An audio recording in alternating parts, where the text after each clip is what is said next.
नमस्कार, स्वागत है आपका के न्यूज़ में। आप देख रहे हैं हमारा खास कार्यक्रम जनहित, और जनहित में आज बात करेंगे मानवता पर संकट की।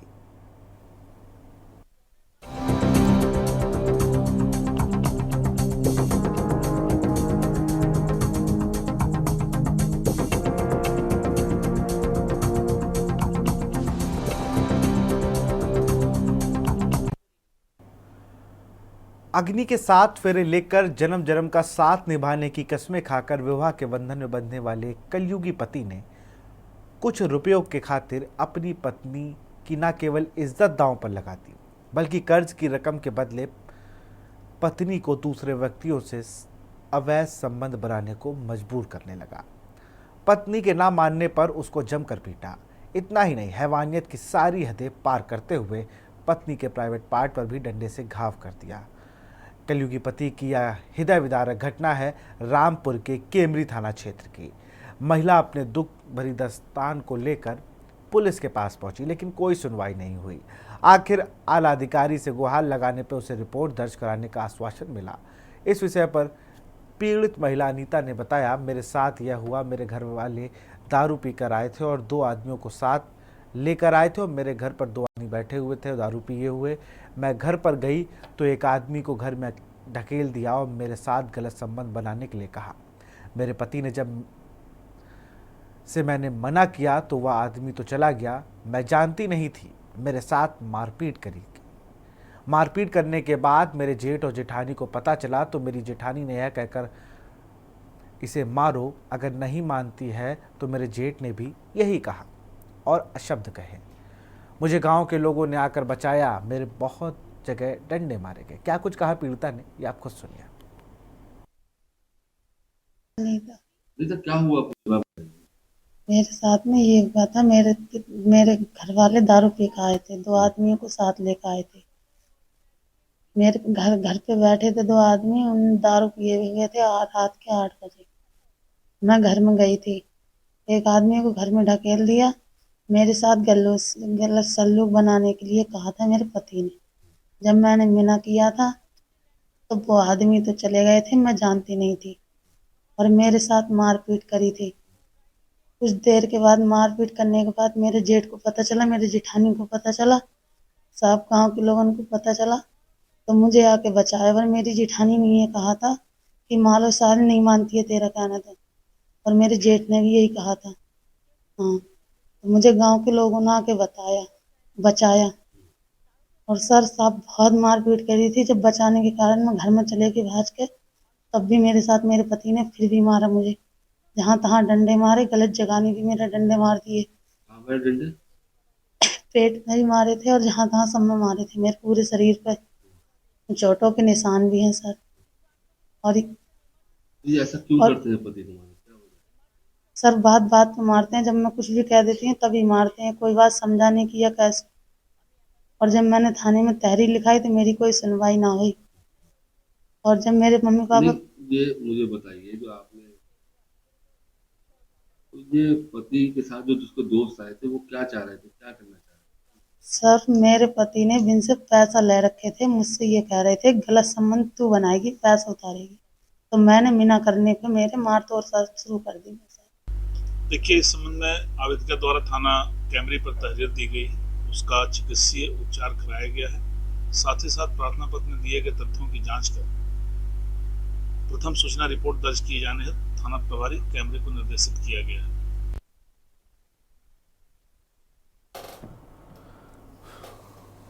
तो सुना आपने पूरा घर किस तरीके से।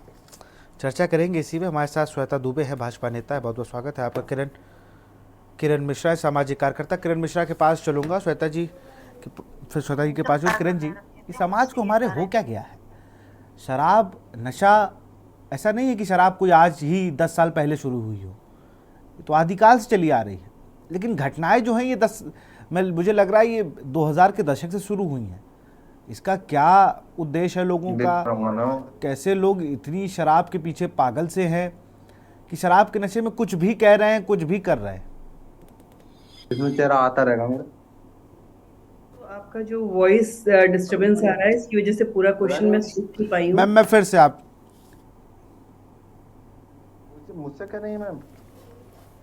प्रश्न पूछने की आवाज बीच में इंटरप्ट कर रही थी। मैम फिर से मैं आपसे सवाल पूछा मैम, ये जिस तरीके से अभी पीड़िता ने भी, हम लोगों ने पीड़िता का बयान भी सुना कि वो लगातार वो ये कह रही है कि भाई शराब पी कर आए, 2 लोगों को लेके आए, घर में शराब पी, फिर मुझे कमरे में मैं थी, वहाँ पर आदमी आ गया और उसका तमाम चीज़ें। ये एक वो इशू है जिसको लेकर मुझे लगता है कि लोग पागल हो गए हैं शराब पीने के बाद। लोग तो पहले तो ऐसा नहीं कि शराब कोई आज की चीज़ है, शराब कोई अभी शुरू हो गई हो, लेकिन घटनाओं पे जो वृद्धि आई है 2000 दशक के बाद से आई है कि दारू पी के लोग शराब के नशे में कुछ भी कर रहे हैं, जानवर हो, बच्चे हो, कोई हो, किसी को नहीं छोड़ रहे हैं। और अपनी पत्नी को से आप कर्ज उतरवा रहे हो, मेहनत नहीं कर रहे हो, आप शराब पी रहे हो, लेकिन कर्ज उतारने के लिए आप ये सब कर रहे हो। तो हमारा समाज जा किस ओर रहा है? देखिए, सच में मानवता तो बिल्कुल शर्मसार होती हुई नजर आ रही है। ये वही देश है जहां कहा जाता था यत्र नार्यस्तु पूजते रमन्ते तत्र देवता।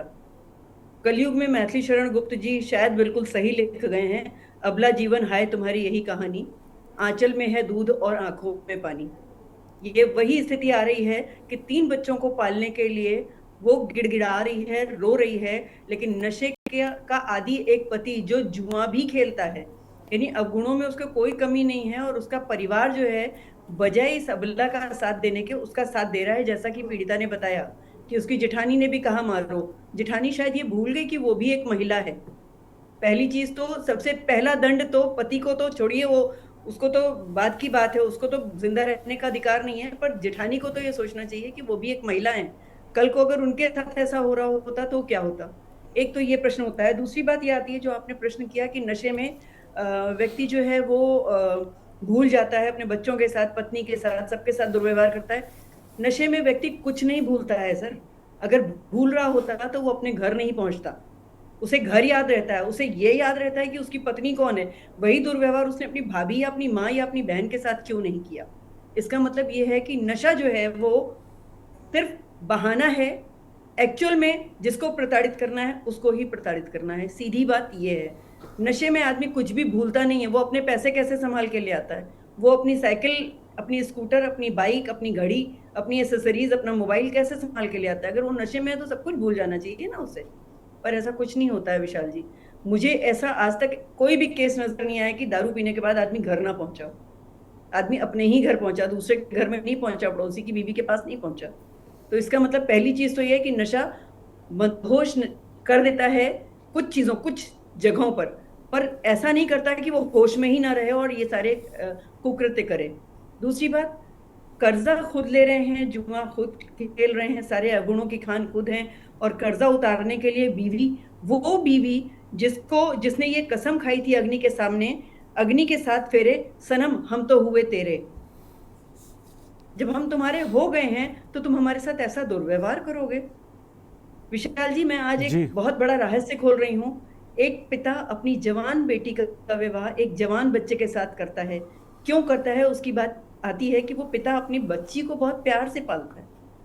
उसकी बच्ची जवान होने लगती है और उस पिता के कंधे बूढ़े होने लगते हैं, और वो ये सोचता है कि भी इस जवान होती हुई बच्ची को मैं कैसे संरक्षित करूंगा, सुरक्षित करूंगा। तो वो एक मजबूत जवान कंधा ढूंढता है और उस मजबूत जवान कंधे पर अपनी उस बेटी की जिम्मेदारी डालता है कि इसकी इज्जत, आबरू, इसके भरण पोषण, इसके सारी चीजों की जिम्मेदारी तुम्हारे ऊपर डालता हूँ। वो पति जो वो पिता जो ये सोचकर अपनी बेटी को उसको पति के रूप में, अपनी बेटी के पति के रूप में स्वीकार कर रहा है, उसे कभी सपने में भी नहीं सोचा होगा कि उसकी बेटी का ही वो पति सौदा कर देगा। जिसके लिए उसने इतने मजबूत कंधे को चुना था, वो इतना बेकार कंधा निकला कि वो स्त्री के प्राइवेट पार्ट से ही कमा के खाना चाहता है, धंधा कराना चाहता है अपनी बीवी से, अपना कर्जा उतरवाने के लिए वो उसके प्राइवेट पार्ट्स तक को नहीं छोड़ रहा है। अरे एक बार अपने प्राइवेट पार्ट का दुरुपयोग करके देखे ना वो, अगर हिम्मत है, वो सच में मर्द है तो। नशा करके मर्दानगी दिखाना कोई मर्द नहीं है। और ये सच में मानवता को शर्मसार करने वाली बात है विशाल जी, जो मेरी अंतरात्मा तक हिला गई है। अंतरात्मा तक हिला गई है। इतने तमाम संगठन बने हुए हैं जिनमें हम जा सकते हैं, पहुंच सकते हैं, लेकिन उससे भी बड़ी शर्म की बात यह है कि पुलिस वालों ने प्रथम दृष्टया रिपोर्ट नहीं लिखी। उसको इस रिपोर्ट के लिए आला अफसरान के पास जाना पड़ा। ये और दुखद है। जो हुआ वो तो दुखद है ही, ये सबसे बड़ी दुख की बात है कि उस थाने में जो नियरेस्ट थाना था उसमें उसकी सुनवाई प्रथम दृष्टया नहीं हुई। ये बहुत अफसोस की बात है विशाल जी। तो ये मुझे नहीं लगता है कि ये नशे की हालत में किया गया। उसको सब पता है उसने क्या किया है और क्यों किया है, और पहले से ही प्लांट करके रखा उसने आदमियों को कमरे के अंदर, और स्त्री को मजबूर कर रहा है कि तुम उसके साथ संबंध बनाओ। ये तो द्वापर में सुना था कि दुर्योधन और दुशासन ने ऐसे कुकृत्य किए थे कि भरी सभा में स्त्री को निर्लज्ज करना, निर्वस्त्र करने जैसे अपराध किए थे। उसका दंड भी उन्हें कितना भयंकर मिला, पूरा खानदान खत्म हो गया। तो विशाल जी, मुझे नहीं लगता है कि वो दुशासन और दुर्योधन अभी मरे हैं, वो अभी जीवित हैं कहीं ना कहीं। हमें पुनः कृष्ण की जरूरत है, उनके सुदर्शन की जरूरत है। तो हमें ही बनना पड़ेगा, या तो हम काली दुर्गा बने या फिर कृष्ण का इंतजार करें। ये दो ही रास्ते हैं हमारे पास। तो मैं बिल्कुल। तो आह्वान करूंगी, काली और दुर्गा बन के सामने आओ। और मैं इसकी शक्ति को दाद देती हूँ कि इसके थाने वालों ने नहीं सुना, मायके वाले आए, और दूसरे इसने आला अफसरान से जाके गुहार लगाई, और सच बात बताने में जरा सा भी डर नहीं रही है ये महिला। मैं इसके साथ में हूँ और इसकी इस साहस को मैं सराहना कर रही हूँ कि ये इस लड़ाई के लिए तैयार है और कह रही है मुझे न्याय चाहिए। बिल्कुल this is the good part. बिल्कुल मैम। मैम रविशंकर हमारे संवाददाता है रामपुर से, इनसे एक बार फिर से पूरी घटना समझ लेते हैं और फिलहाल अपडेट इसमें लेते हैं, फिर श्वेता जी आपके पास आऊँगा। रवि, फिलहाल इस घटनाक्रम पे क्या अपडेट है, अधिकारियों क्या कुछ कहना है, और वो कौन सा थाना था जिसने इसकी पीड़िता की FIR तक नहीं लिखी?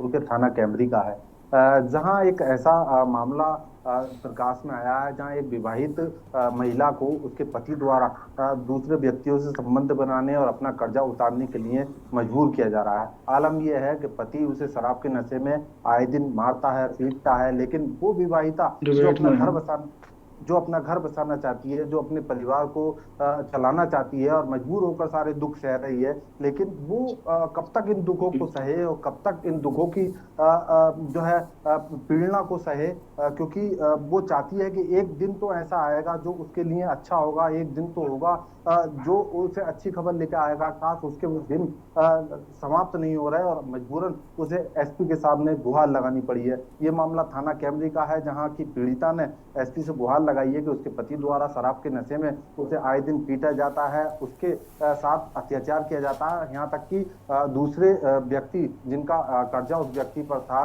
और वो कर्जे में डूबा हुआ था, तो उनके साथ अवैध संबंध बनाने के लिए इस पीड़िता को मजबूर किया जा रहा है। तो कहीं ना कहीं ये दुख भरी घटना उस समय और प्रताड़ित कर देती है जब जनपद रामपुर में जहां विद्यासागर मिश्र जैसे SP बैठे हों और उत्तर प्रदेश में योगी आदित्यनाथ जैसी सरकार हो, और इस सरकार में जहां महिला सशक्तिकरण का कार्य बड़ी जोर शोर से चल रहा हो। पुलिस खुद मैदान में स्कूलों में पहुंचकर स्कूली बच्चों को जागरूक कर रही है, स्कूली बालिकाओं को जागरूक कर रही है, बैड टच गुड टच के बारे में समझा रही है और किस तरीके से उन्हें अपने आत्मरक्षा के लिए कदम उठाने चाहिए, अपना सेल्फ डिफेंस किस तरीके से करना चाहिए, उसके गुण सिखाए जा रहे हों। उस राज्य में अगर एक पीड़िता दर दर भटकती रहे और थाने में उसकी सुनवाई ना हो, तो ये वाकई दिल दहला देने वाली घटना है और कहीं ना कहीं उन लोगों के लिए ये नजीर पेश करेगी कि जो पीड़ितों की गुहार सुनते तो हैं लेकिन उस पर कार्रवाई नहीं करते हैं। ऐसे में रामपुर के SP द्वारा इस पीड़ित की पूरी जो बीती है उसको सुना गया है और उसके बाद उन्हें आश्वासन दिया गया है कि उसमें जल्दी बड़ी कार्रवाई की जाएगी, क्योंकि रामपुर SP विद्यासागर मिश्र जिससे हमारी जब बात हुई थी तो उन्होंने कहा था कि इसमें उच्च स्तरीय जांच कराई जा रही है और जिस जांच में जो भी तथ्य प्रकाश में आएंगे, ऐसे में जो पीड़ित महिला है उसे न्याय दिलाने का काम कराया जाएगा। तो साथ ही जो आरोपी हैं जिनके द्वारा ये कृत्य किया गया है उन्हें सख्त से सख्त सजा सुनाने का और उनके खिलाफ FIR दर्ज कराने का कार्य किया जाएगा। जी विशाल। बिल्कुल, हमारे साथ मोहम्मद साजिद भी जुड़ गए। बहुत बहुत स्वागत है साजिद भाई। श्वेता दुबे जी आपके पास चलूँगा। श्वेता जी, एक बहुत हृदय विदारक घटना है ये कि भाई इस तरीके के लोग भी हैं, इन्हें इंसान ना ही कहें तो ठीक है, जानवर हैं, ये इंसानी रूप में जानवर आ गए हैं इस पृथ्वी पर ना जाने कहाँ से। लेकिन इस जानवर देखिए, जैसा कि किरण जी ने कहा कि ये तो उन्होंने जो भी कहा एकदम 100% सच कहा। बस मैं इसमें एक शब्द और जोड़ना चाहती हूँ कि हमारा समाज असंवेदनशील होता जा रहा है, प्रत्येक व्यक्ति असंवेदनशील हो गया है। मतलब समझ एक हाथ लीजिए पकड़ उसके ले, एक पति हाथ ने से। गलत कार्य किया, उसके बाद उसकी जेठानी, उनके घर वाले, ससुराल वाले, उन्होंने भी कोई संवेदनशीलता का परिचय नहीं दिया, कोई दया भाव, कोई भी नारी के प्रति जो एक होना चाहिए स्वाभाविक, एक नहीं कि हम, वो भी नारी है, मैं भी नारी हूँ, मैं भी महिला हूँ उसी घर की, आज उसके साथ हो रहा है, कल मेरे साथ भी हो सकता है, इस भावना का कोई भी परिचय नहीं दिया। उल्टे उसने मूव अपने कर दो। देवर को बोला कि इसको मारो और ये तब तुम्हारी बात मानेगी। फिर उसके बाद हम आते हैं समाज में, जब पीड़िता परेशान हो गई तो वो गई पुलिस थाने, वहां पुलिस वालों ने भी कोई ध्यान नहीं दिया, जबकि ये उनकी ड्यूटी थी कि वो उनके पास कोई शिकायत लेके आता है तो उस पर उनको कार्रवाई करनी चाहिए। या तो ये कहिए कि वो महिला थी, गरीब महिला थी, उससे उनको कुछ लाभ नहीं हो सकता था कुछ, इसलिए उन्होंने उसकी बात को कोई तवज्जो नहीं दी। लेकिन वो महिला थी, इसीलिए वो इतनी दृढ़ इच्छा शक्ति की थी कि वो ऊंचे अफसरों से मिली और इस तरह से ये मामला प्रकाश में आ पाया। तो ये जो असंवेदनशीलता है और महिलाओं के प्रति बढ़ते हुए अपराध है, ये कहीं ना कहीं बहुत ज्यादा प्रगति का कारण तो नहीं हो गए कि हम इतने ज्यादा ही प्रगति कर गए कि हमारे मानवीय गुण खत्म होते जा रहे हैं, हम रोबोटिक होते जा रहे हैं, और खास करके महिलाओं के प्रति क्यों हो रहे हैं। मेरे ख्याल से ये एक बहुत चिंतनीय विषय है। राजनीति अपनी जगह है, जो पुलिस ने किया वो एक अलग अपनी जगह चीज है, और ये जो हो रहा है रोज एक नित्य नया एक हम लोग के सामने आता है कि कोई नाबालिग बालिका होती है, कोई महिला होती है, ज्यादातर ये अपराध अरे बालिकाओं अब तो और जानवर महिलाओं भी के नहीं साथ बचे इन हो रहे लोगों हैं। से, ऐसे जानवरों से जानवर भी नहीं बचे हैं। रोज एक खबर आ रही है जहां पर जानवरों को अपनी शिकार बना रहे हैं, बच्चियों को, लड़कों को, किसी को नहीं छोड़ा है। वही मैं, इसीलिए मैं, मेरा किरण जी सवाल ही यही था कि हम लोग जा किस ओर रहे हैं। हम लोग तो विकासशील होने चाहिए थे, हम तो कहाँ चले गए। ये सबके लिए खतरा है कि आज, पहले क्या होता था कि भाई आप मेरे घर आइए, हम आपके घर जाएं। लोगों ने लोगों को घर बुलाना बंद कर दिया डर से कि भाई मेरे घर में बेटी है, हम बाहर से ही संबंध रखते हैं। अब तो ये दौर शुरू हो चुका है। बारे में ये कहना चाहूंगी जी कि हमारे जो मैथोलॉजी है, जिस मैथोलॉजी को हम बिलोंग करते हैं, हिंदू मैथोलॉजी, उसमें कहा जाता है आत्मा न मरती है न पैदा होती है। तो आत्मा जब मर नहीं रही है और पैदा भी नहीं हो रही है, हम जब जंगल काटते जा रहे हैं तो जंगल के प्राणी जा कहाँ रहे हैं? मनुष्य के रूप में, आपने अभी जो आधा सेंटेंस बोला मैं उसको पूरा कर देती हूँ। मनुष्य रूपेण मृगाश चरंती, मनुष्य के रूप में जानवरों की तरह घूम रहे हैं, और ऐसे जानवर जो इंसान के रूप में हैं, जिनको हम ये समझ ही नहीं पा रहे हैं। शेर हैं, चीता हैं, गीदड़ हैं, भालू हैं, नहीं, शेर और चमगादड़ चीता तो क्या नहीं है, हैं? तो गीदड़ी ये है। हैं सच में जानवर, क्योंकि ऐसी जो कृत्य हैं, ऐसे जो कार्य हैं, वो इंसानियत में तो नहीं गिने जाएंगे। ये हैं जानवर। मनुष्य रूपेण मृगाश्चरन्ति, आपने बिल्कुल सही शब्द का प्रयोग किया है। जो हम ये कहेंगे कि हमारे मनुष्य समाज में पाए जाने वाले निकृष्ट श्रेणी के प्राणी या जानवर, इनको हम उसी श्रेणी में रखेंगे, और इनको जीने का कोई अधिकार नहीं है। ऐसे प्राणियों को जीने का कोई अधिकार नहीं है जो अपनी स्त्री के प्राइवेट पार्ट में डंडा मार के उस पर घाव कर दे। एक डंडा उसके भी प्राइवेट पार्ट पर बहुत जोरदार पड़ना चाहिए, समझ में आना चाहिए प्राइवेट पार्ट का दर्द क्या होता है। ये मतलब मैं एक समाज सेवी हूँ, और मुझे इस पता नहीं क्या इतना एग्रेशन आ जाता है कि मुझे लगता है कि मेरे सामने अगर आ जाए वो अपराधी, तो मैं शायद पुलिस वालों से कहूँ जरा ये करके देखो, एक बार देखो ये कैसा तड़प रहा है। उसको समझ में तो आना चाहिए कि जो उसने किया है वो कितना दर्दनाक है। तो विशाल जी, बस मैं यही कहना चाहूंगी कि जो जंगल खत्म हो रहे हैं वो जानवर के रूप में नहीं, लेकिन मनुष्य के रूप में वही जानवर हमारे बीच में घूम रहे हैं, और हम पहचान नहीं पा रहे हैं। बिल्कुल, श्वेता जी के पास बात चलूंगा। मैंने ऐड ऑन किया है बिल्कुल विशाल जी, बिल्कुल बाकी बहन, श्वेता जी के पास हूँ। श्वेता जी, अभी एक महाराष्ट्र में एक राजनीतिक सभा थी, इसमें नेता प्रतिपक्ष राहुल गांधी थे। वहाँ उन्होंने शक्ति को लेकर एक बयान दिया था।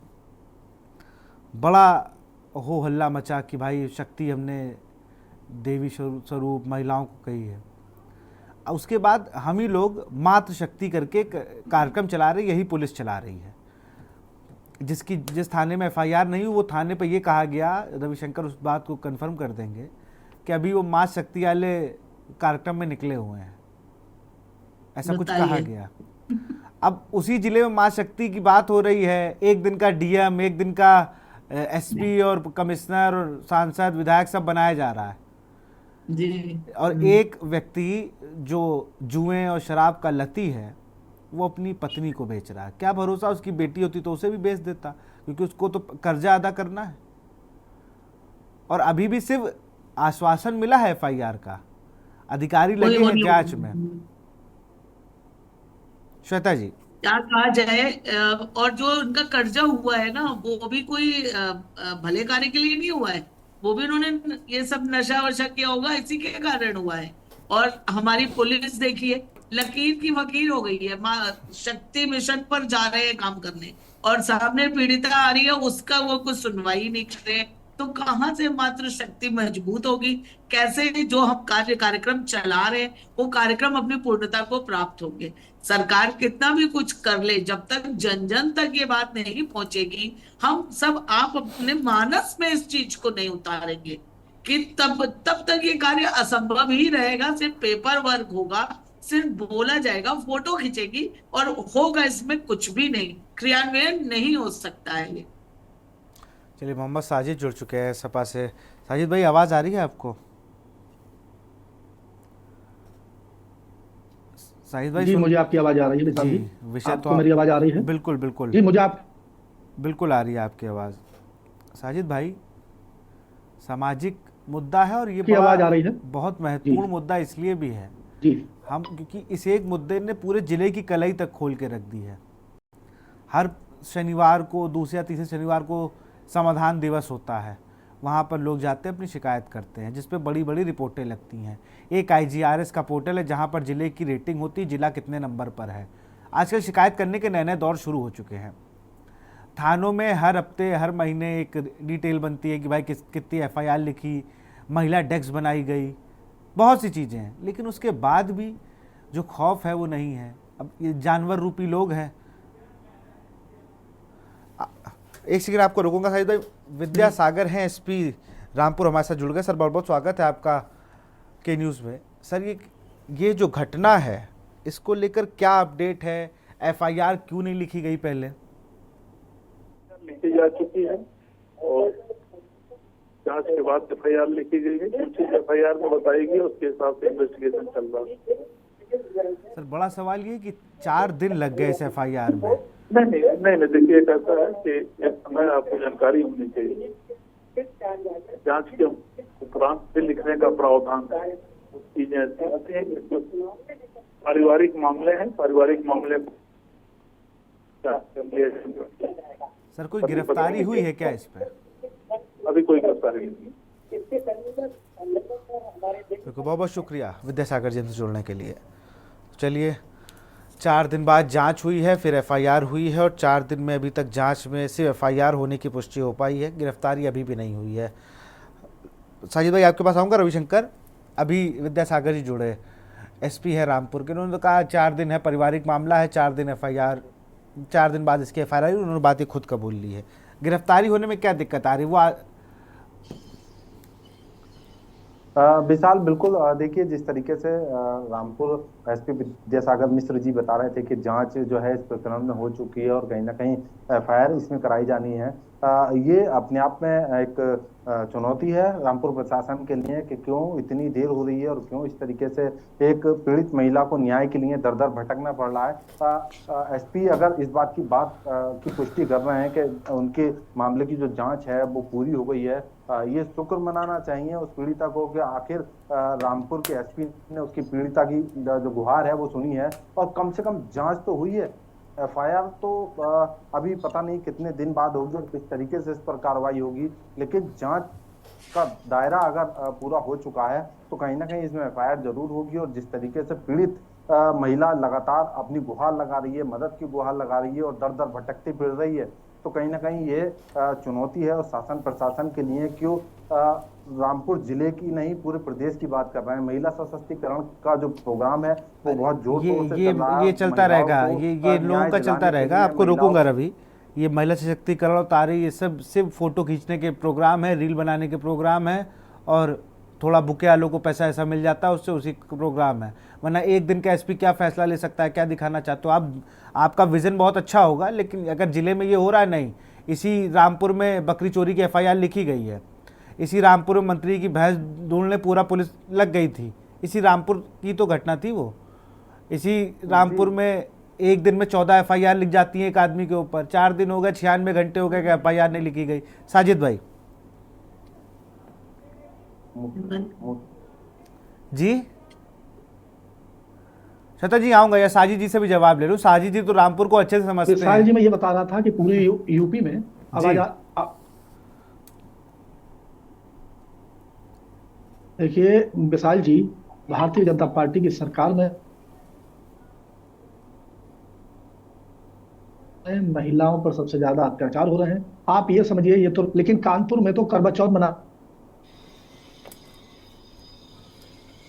जा रही एक हेड कांस्टेबल के ही साथ इतनी बड़ी घटना हुई है, और जो खुद पुलिस इस महकमे में थी, जिनके कंधों के ऊपर तमाम यूपी की महिलाओं की सुरक्षा की जिम्मेदारी आ रही है। तो जब यूपी में जो है वो रामपुर की घटना जो है वो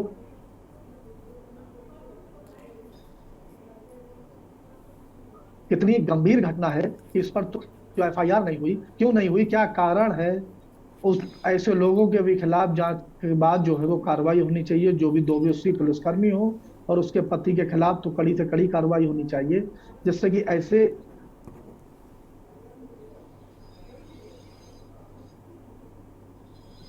पहली बार कोई भी इस तरीके का कृत्य कोई तरीके से फेल है जो आए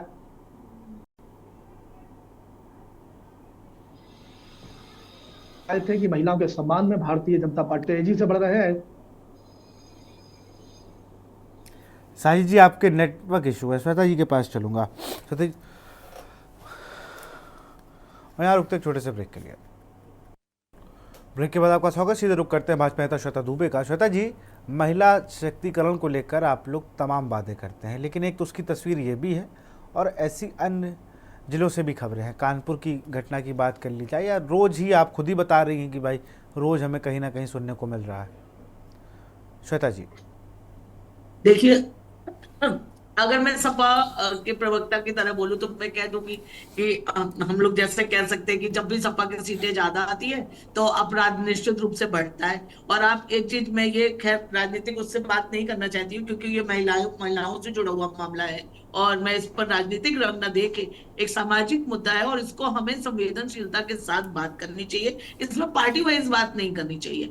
लेकिन आप देखिए इस चीज को आप जांचिए कि जो भी इसमें अपराधी पकड़े जाते हैं, खैर ये तो एक पारिवारिक लड़ाई है और जो भी होते हैं वो मुख्य रूप से सपा से ही जुड़े हुए होते हैं। ये आप देखिएगा, मैं कोई भाजपा के होने के नाते इस चीज को नहीं कह रही हूँ, लेकिन जो ये सब हो रहा है समाज में हो रहा है, जब देखिए योगी जी कितना भी शक्ति मिशन चला ले, हमारे पुलिस वाले बताइए पीड़िता थाने में बैठी हुई है और वो कार्यक्रम में गए हुए हैं, क्या कहा जाए, लकीर पीट रहे हैं, मन से भावना ही नहीं है, कर्तव्य भावना ही नहीं है। तो ये कैसे कोई सरकार आपके बॉडी में इंजेक्ट कर सकती है? आप मुझे बताइए, मुझे तो खुद ही नहीं समझ आ रहा कि इसको कैसे दूर किया जाए।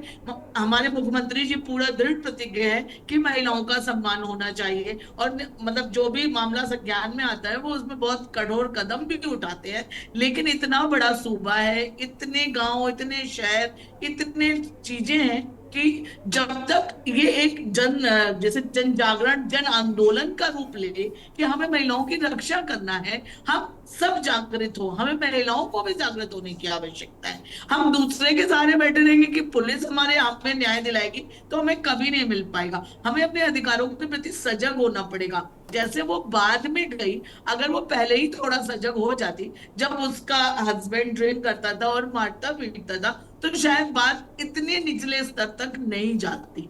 तो ये समाज में एक जागरण की भी आवश्यकता है। मेरा तो यही सवाल है, मैं तो आपसे पूछूंगा, जिसको गांव वाले आके बचा रहे हो, जिस महिला को, जो महिला मार खा रही हो, उसका पूरा परिवार, उसका पूरा ससुराल पक्ष मारने पे लगा हो, वो महिला हिम्मत करके बाहर आ गई, यही बहुत है। ऐसी तमाम महिलाएं हैं जो हिम्मत कर ही नहीं पा रही हैं, वो सामाजिक को निभाने के लिए कि नहीं अरे बदनामी होगी, इस डर से कई लोग कुछ बोलते नहीं और सालों झेलते हैं सारी चीजों को।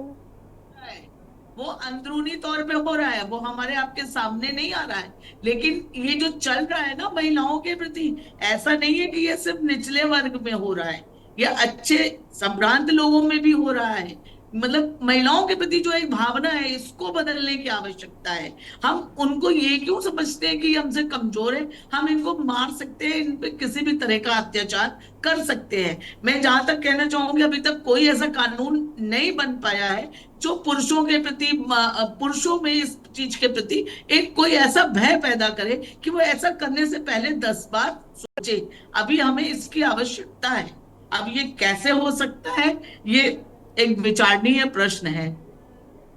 बिल्कुल, मैं किरण मिश्रा जी के पास चलूँगा। मैम, आज का जो समय है, जैसे कहा गया, जैसे कई जगह आप पार्टीज़ में जाइए तो बड़ा वहाँ पर अलग माहौल होता है और उस अलग माहौल के नतीजे हमें अगले दिन दिखते हैं।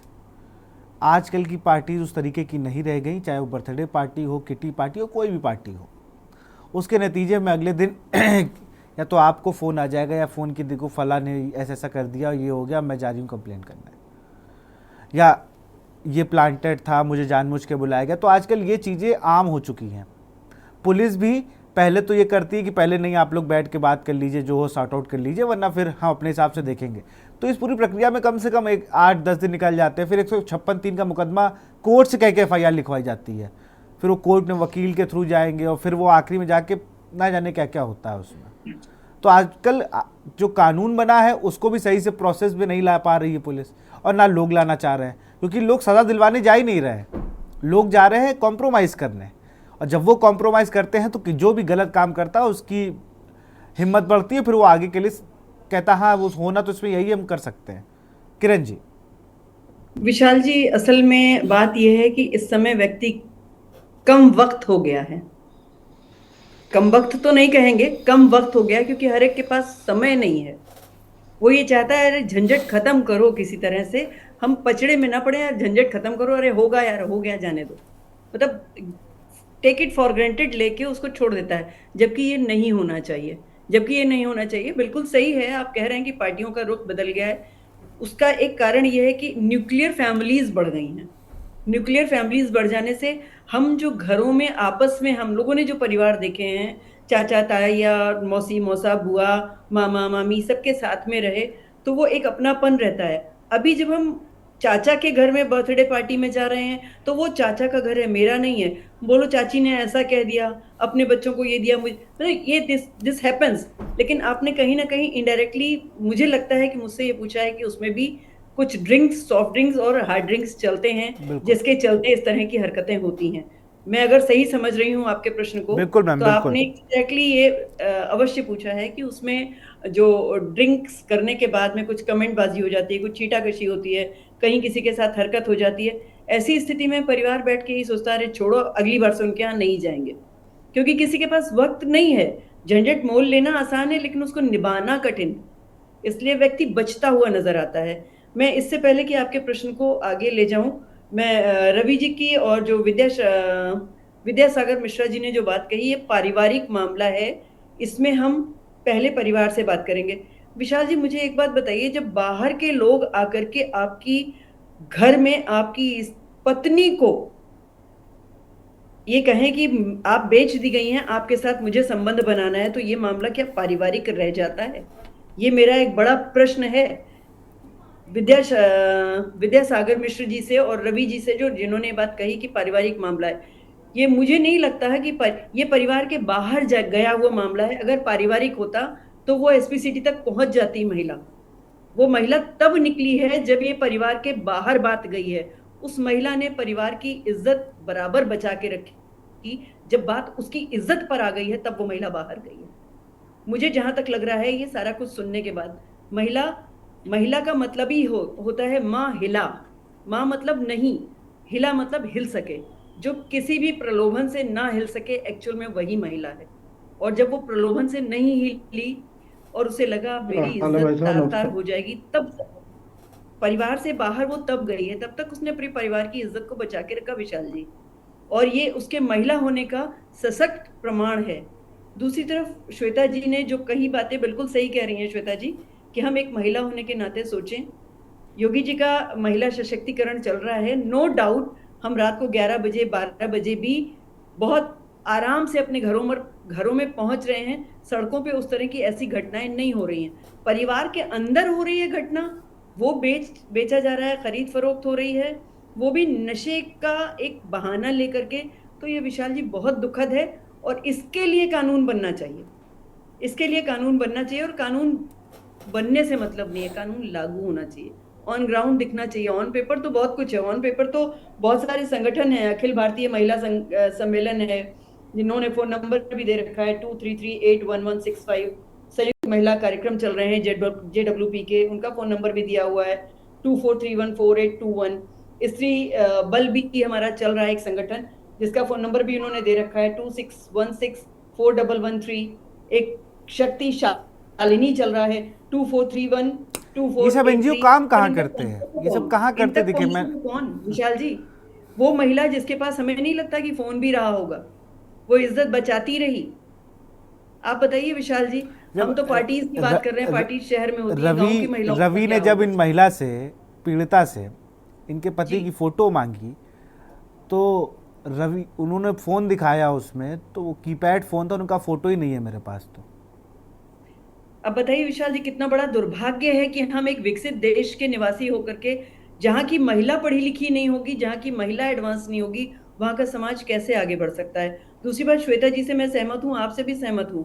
आप बताइए, हमने अभी अभी नवरात्र की पूजा की है, उसमें माता दुर्गा की जो एक प्रतिमा है वो महिषासुर को मर्दन करते हुए है।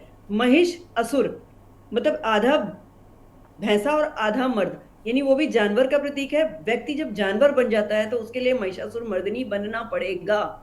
और हमेशा यही होता है कि जब पुरुष कोई अपराध करके आता है या पुरुष कोई गलती करके आता है तो महिला ही उसे सामने आती है बचाने के लिए, कभी माँ के रूप में, कभी बहन के रूप में, कभी पत्नी के रूप में, कभी पुत्री के रूप में। हर वक्त महिला ही सामने आई है। जब देवता हारने लग गए तो शक्ति ने स्वयं कहा कि लाओ मुझे हथियार दो, मैं निपटती हूँ इससे, और वही निपटी है ना जाकर के। तो मुझे लगता है कि हम महिलाओं को ही कोई बड़ा कदम उठाना पड़ेगा। जब कभी भी ऐसे कोई अपराध हो तो हमको भी अपने साथ में कुछ ना कुछ हमेशा ऐसी तैयारी रखनी चाहिए कि हम उससे निपट सके। पर इन बेचारे गांव की उन औरतों को जो दूसरों पर पराधीन हैं, उनके लिए कैसे हम सहायता पहुंचाएं, क्योंकि हम हर गांव तक नहीं पहुंच सकते। उनको संगठित करने का कार्य प्रशासन को जिला स्तर पर छोटी छोटी कमेटियां बना करके करना चाहिए। कर रही है सरकार, ऐसा नहीं है। योगी जी के सेशन में मैं किसी पार्टी से नहीं हूं, लेकिन फिर भी कहूंगी कि हाँ, बहुत बेहतर माहौल है। ना चेन स्नैचिंग हो रही है, ना पर्स छीने जा रहे हैं, ना किसी का दुपट्टा उतारा जा रहा है। ऐसा नहीं हो रहा है, लेकिन अपराध तो हो ही रहा है। इतना बड़ा प्रदेश है, हर जगह हम पुलिस की निगरानी नहीं पहुंचा सकते हैं, इस बात को हम समझते हैं। पर पुलिस के पास अगर पुलिस तक कोई मामला पहुंच जाए तो उसका त्वरित एक्शन ले सकते हैं, रैपिड एक्शन होना चाहिए, ये सुनिश्चित होना चाहिए। और अगर नहीं हो है तो उसके लिए क्या कार्रवाई उस पुलिस कर्मी पर की जाए जो उस समय ड्यूटी पर तैनात था। तो ये कुछ चीजें हैं जहां पर लूपहोल्स हैं। ऐसा नहीं है कि लूपहोल्स देखिए हर जगह होते हैं। सरकार अपना काम कर रही है, पुलिस महकमा भी काम कर रहा है। पुलिस को अपने लूपहोल्स में काम करने की बहुत जरूरत है, क्योंकि लगातार पुलिस ही सबसे पहले, कल यहाँ पर एक पूर्व पीपीएस बैठे तो उन्होंने कहा कि देखिए सबसे आसान विभाग होता है कार्रवाई करने के लिए पुलिस। कोई भी चीज़ हो, आप थाना घेरिए पुलिस, आप किसी को सस्पेंड कर रहे हो पुलिस का होगा, लाइन हाजिर कर, जो भी कार्रवाई होगी सबसे पहले पुलिस पर होगी। तो पुलिस को भी अपने लूपहोल्स पर काम करना चाहिए कि भाई हमसे गलती ना हो, क्योंकि सबसे पहले जो गाज गिरेगी वो हम पर गिरेगी। हमारे जो करस्पॉन्डेंट सर ने बताया कि वो पुलिस वाले शक्ति पूजन में व्यस्त थे, शक्ति पूजन में व्यस्त थे और शक्ति ही हमारी अस्त व्यस्त थी। तो शक्ति पूजन तो असली ये और मैं तो कह रहा हूँ कि चलिए वो किसी कार्यक्रम में नहीं भी गए होंगे, ठीक है, एक महिला डेस्क बनाई गई है, महिला हेल्प डेस्क है, जहां पर ऐसे ही मामले लिए जा रहे हैं बाकायदा। वहाँ महिला, क्योंकि होता है कई बार कि चलिए कोई थानेदार पुरुष है तो उसको बताने में थोड़ा हिचकिचाहट हो, लेकिन ऐसा नहीं है। महिला हेल्प डेस्क में तो बाकायदा महिलाएं आपकी बात सुनती हैं, महिला सिपाही होते हैं, महिला दरोगा होते हैं वहाँ पर, और वो उस पर एक्शन करने के लिए जाते हैं। तो ये सारी चीज़ें, ये तो पूरा फेलियर है पूरे जिले में। ये तो एक घटना सामने आ गई, ऐसी कितनी घटनाएं हर जिले में होती होंगी। ये तो इस महिला की हिम्मत थी जो उसने बाहर आके ये बात कही, वो भी तब कही जब उसकी इज्जत तार तार होने वाली थी। नहीं तो वो तो बेचारी सही रही थी ना। घरेलू हिंसा का जो हमारा 498A के तहत उसने कभी शिकायत नहीं करी आके, कभी नहीं आई वो सामने। 509 में भी नहीं आई वो। महिला उत्पीड़न में मानसिक दबाव उसके जेठ जेठानी, देवर देवरानी सभी बना रहे थे। उसने कभी नहीं कहा लेकिन उसने कब कहा कि उसने तब कहा कि जब उसको लगा कि now I am unable to save myself. जो बिल्कुल ही, भाई कृष्ण को भी द्रौपदी ने कब पुकारा था? जब उनको लगा कि मैं ना भीष्म पितामह सुन रहे हैं, ना कृपाचार्य सुन रहे हैं, ना कोई नहीं सुन रहा है, कोई नहीं बोल रहा है, अब मैं किसको बुलाऊं? तो अब तब उसने जाके एसपी सिटी पर गुहार लगाई ना सर। तो ये तो मतलब ये बहुत दयनीय स्थिति है और इस पर कार्रवाई होनी चाहिए, और उस कार्रवाई का रिजल्ट सरे आम सड़क पर दिखाई पड़ना चाहिए, इतना हाईलाइट होना चाहिए वो रिजल्ट, ताकि दूसरा कोई आदमी मैम ऐसा हमारे साथ करने से सपा के पहले। प्रवक्ता जुड़ गए हैं। शाहिद भाई, आशा आपका अब जो कनेक्टिविटी सही होगी, अब आप अपनी बात को पूरा कर ले जहां पर आप छोड़ गए थे। साजिद जी, आप ये समझिए कि आवाज आ रहा है हाँ आवाज आ रही है आपको? मेरी आवाज मेरी आवाज आ रही है विशाल हाँ जी? आ रही है, आपकी महिला आवाज आ रही पुलिसकर्मी है। ही सुरक्षित नहीं है कानपुर में।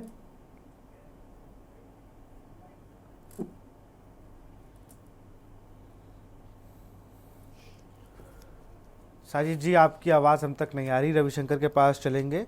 रविशंकर, ये जब आपसे पीड़िता मिलती हैं या आप उनसे मिले तो किस जगह पर मिले, कब से उनके साथ ये सब हो रहा था? ज़रा थोड़ा ये भी विस्तार से बताइए, ये जो घटना है कब से देखिए उनके साथ हो रही है? देखिए विशाल, ऐसी ना जाने कितनी पीड़िताएं हैं जो मैं मैम की बात को बड़ा स्पष्ट तरीके से समझाना भी चाहूंगा और ये उनकी बात का जवाब भी देना चाहूंगा। उन्होंने बड़ी अच्छी बात कही है कि इस पीड़िता द्वारा बड़ा साहसी कार्य किया गया है। जो वो एसपी के पास पहुंची, उसने अपनी बात को कहा। मैं कहता हूं कि आज भी ऐसी जाने कितनी पीड़िताएं हैं अपने घर को बचाने के लिए, अपनी घर की इज्जत को बचाने के लिए, अपने घर परिवार को संभालने के लिए उच्च अधिकारियों तक पहुंच ही नहीं पा रही हैं। 3 तलाक जैसे मामले पर सख्त कानून बन चुका है। महिला उत्पीड़न पर लगातार जो है योगी सरकार सख्त है। महिलाओं से संबंधित जितने भी अपराध हैं उन पर सख्त कार्रवाई की जा रही है। बावजूद इसके आज भी महिलाएं अपना घर बचाने के लिए, अपना परिवार बचाने के लिए, अपने बीवी बच्चों को ध्यान में रखते हुए ऐसे न जाने कितने उत्पीड़न झेल रही हैं। और यही महिला जब रामपुर एसपी ऑफिस के पास पहुंची और इसने मीडिया से मुलाकात की थी, तब इसका दर्द शायद हमें भी नहीं सुनने में आ रहा था, क्योंकि ये महिला जिस दर्द से गुजर रही थी वो कहीं ना कहीं एक पारिवारिक दर्द था और परिवार से बाहर का दर्द था। पारिवारिक दर्द था जो उसके पति द्वारा दिया जा रहा था, उसके जेठ द्वारा दिया जा रहा था, उसकी जेठानी द्वारा दिया जा रहा था। और बाहर का दर्द था जब उस महिला को बाहर के लोग नोचने आ रहे थे और उसका जो सब्र था वो सब्र छोड़ गया। और उस महिला ने उन अधिकारियों से उम्मीद की आस लगाई थी जो अधिकारी उसकी आवाज सुन नहीं पा रहे थे। थाना कैमरी में जब महिला पहुंची, उसकी आवाज को जब थाना कैमरी के इंचार्ज द्वारा नहीं सुना गया, क्यों तो नहीं सुना? मजबूरन उस इंचार्ज महिला ने को कहाँ गए हुए थे? रामपुर इंचार्ज को दिक्कत क्या थी? थाना इंचार्ज को समस्या क्या आ गई थी उनको? देखिए तहरीर ले लेते। मैं कह रहा हूँ कुछ ना करते, आप अपने सरकारी रिकॉर्ड के लिए ही तहरीर ले लेते। एसपी को क्या बताया होगा? विद्यासागर मिश्रा को उन्होंने क्या बताया होगा कि भाई साहब मैंने एफआईआर क्यों नहीं लिखी? आपको क्या लगता है? देखिए विशाल, ये जो पुलिस की कार्रवाई है वो पुलिस की कार्रवाई शुरू तो जांच से होती है, लेकिन खत्म एफआईआर और फिर विवेचना पर जाकर होती है। लेकिन जिस तरीके से एक महिला के साथ उत्पीड़न हो रहा है, महिला के साथ जिस तरीके की घटनाएं, जिस तरीके के कृत्य हो रहे हैं, तो ऐसे में जो प्राथमिक रिपोर्ट अगर पुलिस को मिलती है, पीड़ित की तरफ से तहरीर मिलती है, तो उस पर तत्काल कार्रवाई की जानी चाहिए, तत्काल उसकी सुनवाई होनी चाहिए और तत्काल उस महिला के साथ 2 कांस्टेबल भेज के, महिला कांस्टेबल भेज के उसके घर भेजना चाहिए कि बताइए तुम्हारा क्या दर्द है, तो कम से कम उस महिला को सब्र आ जाए। क्योंकि योगी सरकार आने के बाद जिस तरीके से महिला हेल्प डेस्क बनाए गए हैं, ये महिलाओं की शिकायतें सुनने के लिए बनाए गए हैं। महिलाएं अपने मन की बात महिला से कह सकें, अपने दिल का दुखड़ा महिलाओं से कह सकें और अपने जो उनके गोपनीय बातें हैं वो महिलाओं के साथ शेयर कर सकें। इसीलिए महिला हेल्प डेस्क बनाया गया है। लेकिन महिला हेल्प डेस्क तक भी उस पीड़िता को नहीं पहुंचने दिया जा रहा और सिर्फ कार्रवाई का आश्वासन दिया जा रहा है। तो ऐसे में मजबूरन वो एसपी के पास पहुंच रही है, क्योंकि वो कार्रवाई का आश्वासन जब तक दिया जाएगा, जब तक उसकी सुनवाई होगी, तब तक वो पीड़िता शायद अब इस दुनिया में ना रह पाती। इसीलिए उसे उच्च अधिकारी को पास जाना पड़ा और उच्च बिल्कुल से साजिद हमारे साथ जुड़ गए। बिल्कुल रविशंकर बने रहिए आप हमारे साथ। साजिद तक अगर आवाज पहुंच रही, साजिद अपनी बात को पूरा कर लें आप, क्योंकि आपका नेट बहुत दिक्कत मैं ये विशाल जी, जी जब महिलाएं नहीं, यूपी में आम महिलाओं की तो बात छोड़ दीजिए आप, यहाँ तो महिला पुलिस भी सुरक्षित नहीं है। एक अयोध्या से हेड कांस्टेबल जा रही थी जो कानपुर के लिए, उनके साथ ही रेप जैसी घटना, दर्दनाक घटना उनके सामने हुई है और अभी तक उसमें आरोपी नहीं मिले हैं। और रामपुर की घटना काफी निंदनीय है, ये निंदनीय कृत्य है। उसके जो आरोपी है उसके खिलाफ कार्रवाई होनी चाहिए, लेकिन ऐसे पुलिसकर्मियों के भी खिलाफ कार्रवाई होनी चाहिए जहां महिला पहुंची और महिला की बात सुनने के बजाय उसको फटकार कर भगा दिया गया। और वैसे भी भारतीय जनता पार्टी सिर्फ महिलाओं के प्रति झूठी हमदर्दी, झूठे नारे, महिलाओं के सम्मान में भारतीय जनता पार्टी मैदान में ये नारा देकर सत्ता में आने वाली भारतीय जनता पार्टी की सरकार में यूपी में सबसे अधिक महिलाओं के साथ जो है उत्पीड़न हो रहा है, इस तरीके की घटनाएं हो रही हैं। आप एनसीआरबी की रिपोर्ट उठाइए और देखिए कि क्या हालत है, चाहे घरेलू हिंसा हो या रेप और दुष्कर्म के घटनाएं हो या छेड़छाड़ हो, इस या दहेज प्रथा हो, तमाम मामलों में लगातार जो है वो वृद्धि हो रही है। सरकार हर कहीं फेल है, चाहे नेट तो युवाओं की गायब हो गया, रोजगारी हो नेट तो गायब हो और गया। चाहे जो है वो महिलाओं के अपराध हो या महंगाई हो, हर जगह यही आलम है। और भारतीय जनता पार्टी सिर्फ जुमलेबाज पार्टी है और वो केवल जुमले कह सकते हैं, लेकिन उनका जमीन पर कहीं कोई काम नहीं है, कहीं कोई हकीकत नहीं है।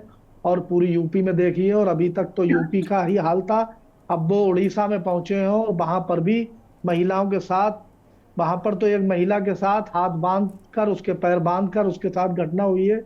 तो इस तरीके की घटनाएं लगातार देश में बढ़ रही हैं, लेकिन कहीं किसी के खिलाफ उस तरीके की कार्रवाई नहीं हो रही है जो एक नजीर बने, और नजीर बनकर ऐसे लोगों के खिलाफ कार्रवाई हो और जिससे दूसरे लोगों में दहशत बने, लेकिन ऐसा कहीं कुछ नहीं है। विशाल जी, मैं कुछ बोलना चाहूंगी। जी जी जी किरण जी। विशाल जी, पहली बात तो राजनीतिक दलों से ऊपर उठ के श्वेता जी ने एक बात कही कि हम किसी राजनीतिक दल से नहीं हैं। चूंकि साजिद जी आप एसपी से हैं, समाजवादी पार्टी से हैं, आपके ही स्वर्गीय मुलायम सिंह यादव जी का एक बयान था, भूल लड़कों से हो जाती है, इन्हें माफ कर दिया जाना चाहिए। मैं किसी पार्टी से नहीं हूं, लेकिन आपको याद दिला रही हूं कि आपके नेतागण इस तरह के बयान देते हैं, तो कृपया पार्टी का नाम ना लें। आप महिला सुरक्षा की बात परिपेक्ष में है, देखिए महिला। दूसरी चीज विशाल जी, मैं ये कहना चाह रही हूँ कि अगर पुलिस का कहीं पर भी लूपहोल है या प्रशासन मजबूत नहीं है, तो इस जगह पर हमारे पत्रकार भाइयों और बंधुओं का रोल महत्वपूर्ण हो जाता है कि वो इस केस को इतना हाईलाइट करें कि ना चाहते हुए भी पुलिस महकमा, कानूनी महकमा या जो भी महकमे इन चीजों से जुड़े हुए हैं, उनको कार्यवाही करनी पड़े। विशाल जी, यहाँ पर मैं आपको आवाहित करती हूँ, आप लोगों का, पत्रकार भाइयों और बंधुओं का आह्वान करती हूँ कि इस केस को इतना ज्यादा हाईलाइट करिए कि कार्रवाई इसमें सुनिश्चित हो और कठिन दंड का प्रावधान हो। विशाल जी, ओवर टू यू। बिल्कुल श्वेता दी, जल्दी जवाब दीजिए साजिद जी की बातों का, फिर मैं हमारे सपा की जो किरण जी ने कहा वो एकदम सही है। कुछ मुद्दे ऐसे होते हैं जो राजनीतिक नहीं होते हैं, लेकिन सपा कभी भी राजनीति छोड़ नहीं पाती है। उत्तर प्रदेश से ये उड़ीसा तक चले गए, बंगाल में महिलाओं के खिलाफ जब आपने अगर राजनीति नहीं की थी कि महिलाओं के सम्मान में भारतीय जनता पार्टी मैदान में, जब भारतीय जनता पार्टी इस नारे के साथ आई थी, तो महिलाओं के साथ क्यों लगातार अपराध बढ़ रहे हैं? और ये महिलाओं का मुद्दा है। अगर हम लोग नहीं बोलेंगे, अगर हम लोग इस बात को नहीं रखेंगे, वो महिलाएं हमारी बहन बेटियां हैं, ये राजनीति से उठकर बात है। वो भी हमारी बहन बेटी है, वो भी किसी की बहन बेटी है, लेकिन जो सरकार का काम होता है वो भी बहन बेटी थी, जो BHU में हुआ, जो भारतीय जनता पार्टी के कार्यकर्ताओं ने एक एक करके भाई साजिद भाई उनकी बात कंप्लीट हो जाने दीजिए, आऊंगा आपके पास ना, बात कंप्लीट हो जाए फिर आप दे दीजिएगा। साजिद जी, बीजेपी के किसी नेता ने कभी महिलाओं के लिए अपशब्दों का प्रयोग नहीं किया है, जबकि एसपी ने किया है। मैं किसी पार्टी, आप कैसी बात कर रही हैं? शायद आप पढ़ती नहीं है। हाईब्रिड मसला किसके लिए कहा? 100 करोड़ की गर्लफ्रेंड किसने कहा? आप जानकारी करिए। मुझे लगता है मुझे ये किसने कहा? हाईब्रिड बछड़ा किसने कहा? और मुझे देखिए मैडम, हो सकता है किरण कि जी, किरण जी, आप इस भी बात से कहीं मैं ना आपकी कहीं सहमत भारतीय नहीं जनता हूँ पार्टी से जुड़ी किरण हो, जी, लेकिन क्योंकि महिलाओं पे कई सबको पता है कि कैबिनेट मंत्री थे 14 से 19 के बीच में वो, और उन्होंने एक पार्टी की नेता के लिए क्या क्या कहा था, मंचों से क्या कह रहे थे रोजगार वहां होता लोग। है, सरकार का यही काम होता है।